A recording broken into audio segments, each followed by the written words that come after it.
Je sais que tout le monde aime critiquer les ressources humaines, mais parfois elles méritent leur réputation. Et dans cette vidéo, je vais partager avec vous 7 choses douteuses que votre département des ressources humaines fait, et ils ne veulent probablement pas que vous le sachiez.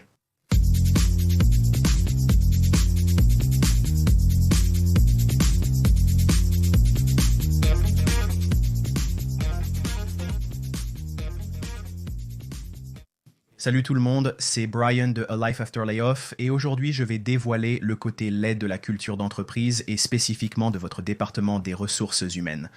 Au niveau inférieur des organisations, le département des ressources humaines peut être un très bon allié et j'ai travaillé avec des personnes vraiment excellentes qui se soucient vraiment de l'employé et de l'expérience d'emploi. Et je vais regrouper à la fois les ressources humaines et l'acquisition de talents dans certaines des choses dont je vais parler aujourd'hui, mais souvent ce sont deux départements distinctement différents.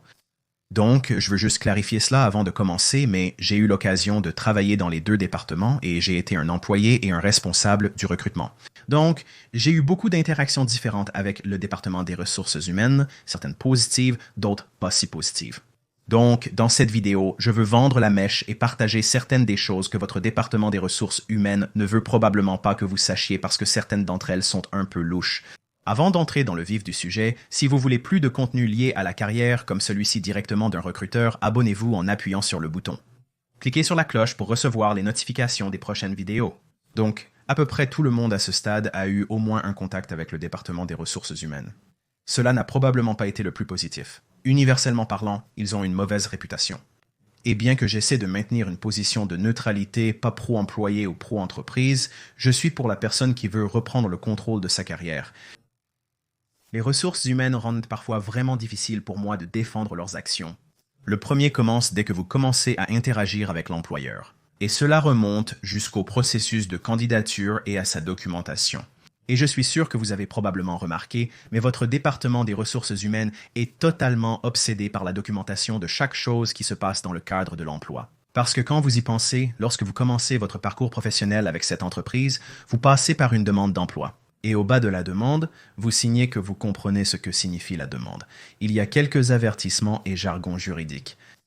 Vous déclarez que tout ce qui figure sur la demande et la lettre d'offre est véridique. Lorsque vous recevez cette dernière, lisez attentivement les termes et conditions. Et il y a tellement de variables différentes et de jargon juridique qu'ils veulent votre signature tout en bas. Une fois dans le processus d'embauche, une vérification des antécédents est nécessaire. Bien sûr, ils vont tout vérifier. Vous devez signer à nouveau. Ils documentent tout.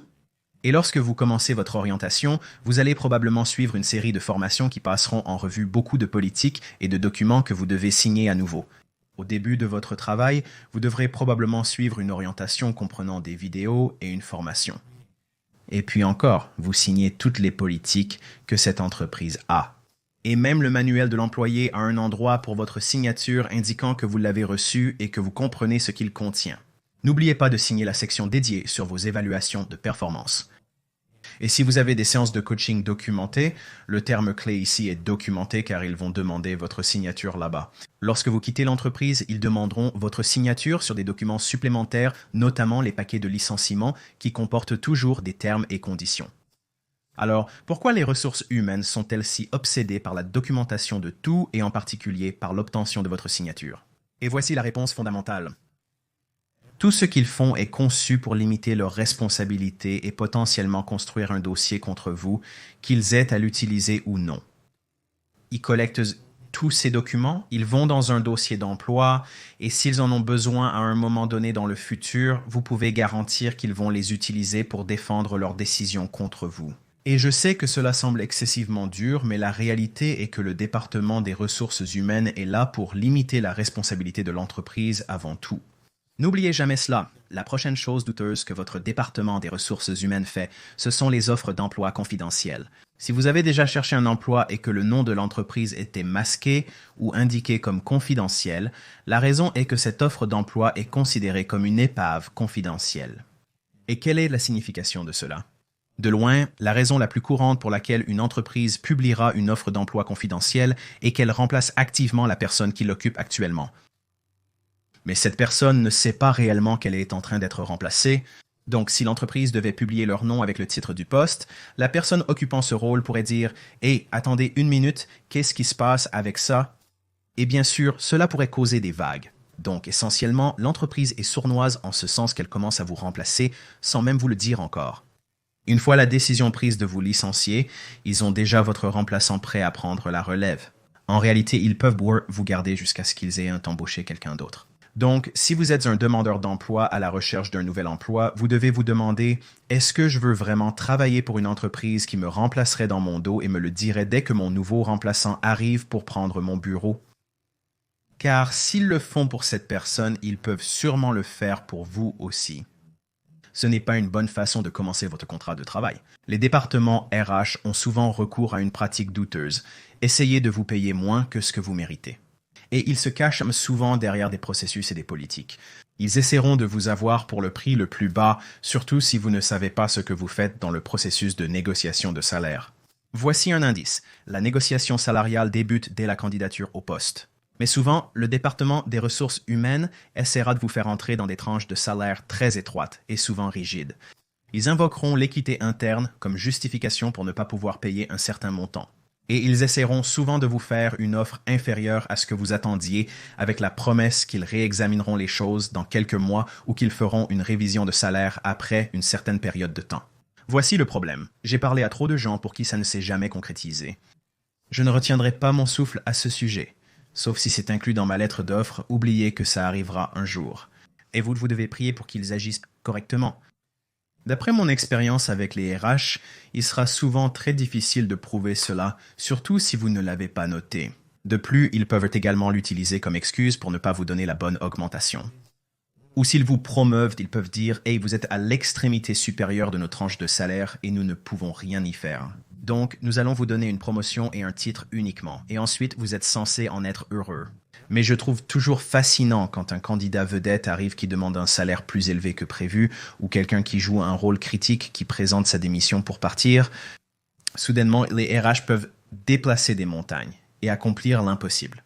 Il est donc crucial de savoir naviguer avec précision dans votre carrière et d'en reprendre le contrôle.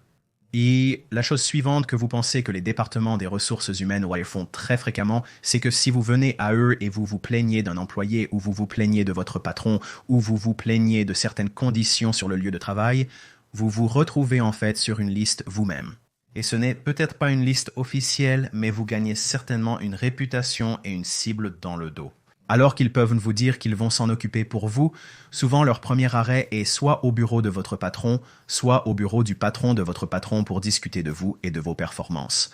Et soyez assurés, ils vont aller chercher votre dossier d'emploi en premier pour voir quel type d'historique vous avez chez l'employeur. Cela ne veut pas dire que vous ne devriez pas porter plainte contre quelqu'un si c'est justifié.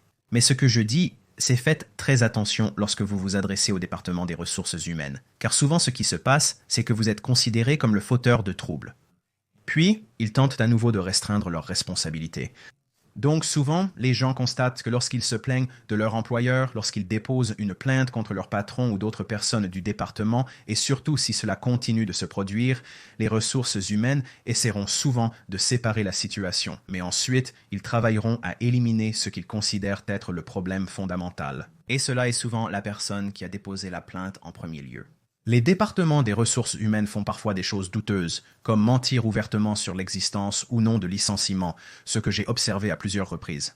Ils vous diront ce que vous voulez entendre, comme nos politiciens, mais attendez-vous à ce qu'ils fassent probablement le contraire.